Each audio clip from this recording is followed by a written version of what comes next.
But check this out. We have our second update about tryouts for the 2023 season.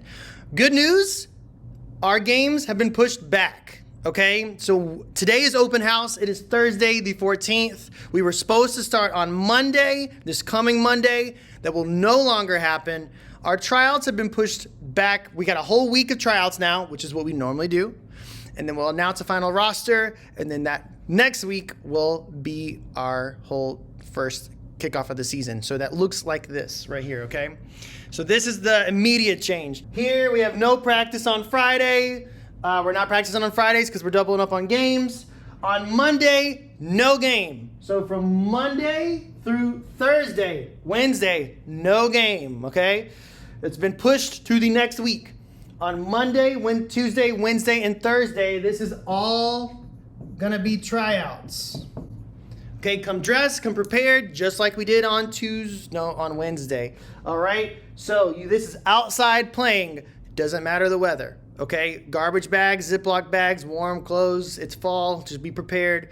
But you gotta have all your stuff out there with you, and we'll be outside no matter what it does. Okay, so check the weather, come prepared. Friday, we'll do the final roster.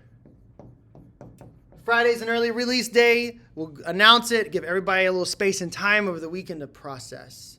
And that's what I would like to talk about right now. Okay, so that is this new schedule. No games this week. First game, I believe, is October 25th. I will send that out with this video. Wednesday was an absolute blast, all right? The paperwork and stuff is all the stressful stuff we got to do ahead of time, but getting all the kids out there with a ball at their feet was just phenomenal. Everyone was working hard. Everyone was having fun. At least I was having fun. It looks like other students were having fun. So it was just really exciting. But unfortunately, we can't take everybody. Last time we checked our numbers, we had 48 students try out, and we can only take 22. In the past, we haven't had to make cuts because we had like maybe 18 students try out. We would take everybody that comes with us. But this is different this year. All right, so I just want to be transparent in how this decision is going to be made. There's these things we're considering. First is not a fun one, is your paperwork. Did you turn in all three categories? Your CMSD paperwork must be done and done well. If I don't have your emergency contact and eligibility signatures, you can't be on the team. Do you have a physical that must be cleared by a healthcare professional? A wellness check does not count as a physical. We've had 2 wellness checks turned in, at least 2, okay? Those do not count. It must be a sports physical, all right? And 3 is your campus international academic and behavioral contract, okay? So we're accepting that paperwork. We're accepting it this week. We're accepting it all next week. But understand that if it comes time to the end of next week and you have not done one of these categories completely, you're not eligible to play, okay? Second, that will be the first thing that we consider. The second thing is academic eligibility. Okay, it's open house day. It's half day. I just went and talked to the 6th grade teachers because I'm one of them, the 7th grade teachers, and the 8th grade teachers. I'm going to be doing this throughout the season, and so is Coach Dudek. So don't think we don't talk. You also turn in your cards to us every week, all right?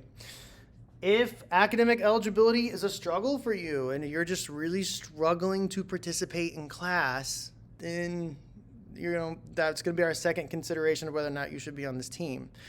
So look, with that academic support thing, you can have a hard time in class if you're trying and communicating and you're still eligible. But the things I heard today from some of our players are not that category. It's you are not participating at all or choosing to make some decisions that might not be productive for a classroom environment. That impacts your academic eligibility, okay? And there's some players in 8th grade who might be expecting to be on the team. And I know for a fact that some of my 8th graders last year, we might have struggled as a 7th grader to be academically eligible. And we have 6th graders and 7th graders who will be on top of that game, okay? This is the second thing we're considering. And here's why it's the second thing. If you don't have this done, you can't play on the team. If you don't have this done, you can't play in the games. And that means you're hurting your squad if you're not a viable player. We can't use you as a sub. We can't use you as an injury. We can't use you as a starter. So this is our second consideration. All right. Next is attitude and effort. Are you having a good time out there? Are you communicating? Are you listening? Are you engaging? Are you trying hard? Or are you just kind of hanging out in the corner talking to your friend? I don't know. And then the last thing we consider, if we have we have 35 players that have paperwork turned in, they're academically eligible, and they're on top of that game, they have awesome energy and effort. If all that is true, and we still have players that we have too many, more than 22, then it comes down to this current skill level, okay? This is not the thing we consider first. This is the thing we consider last, because your current skill level is just where you are today. You can be somewhere very different in a week from now, all right? Current skill level, we can see this grow astronomically with a little bit of energy and effort. So this is how the decision will be made. We are so excited, but we do have a decision to make that's going to be unpleasant in about a week. And I just want to be transparent with you. We have a lot of families that are working very hard to get these things done. We have a lot of students working very hard to get these things done. Yesterday was a phenomenal day. We appreciate your energy and effort so much, and I just want to shout that out right now. We cannot take everybody. We are so appreciative for what you're doing for us right now. It means the world, okay? Players and families, if you think any of this might be a concern with you, with your student, talk to them now. Okay, if you think academic eligibility might be something that is a struggle, go ahead and talk to them now and then communicate with us. All right, or any other of these considerations. All right, we're here for you. We appreciate you. Thank you so much, and I'll see you out there.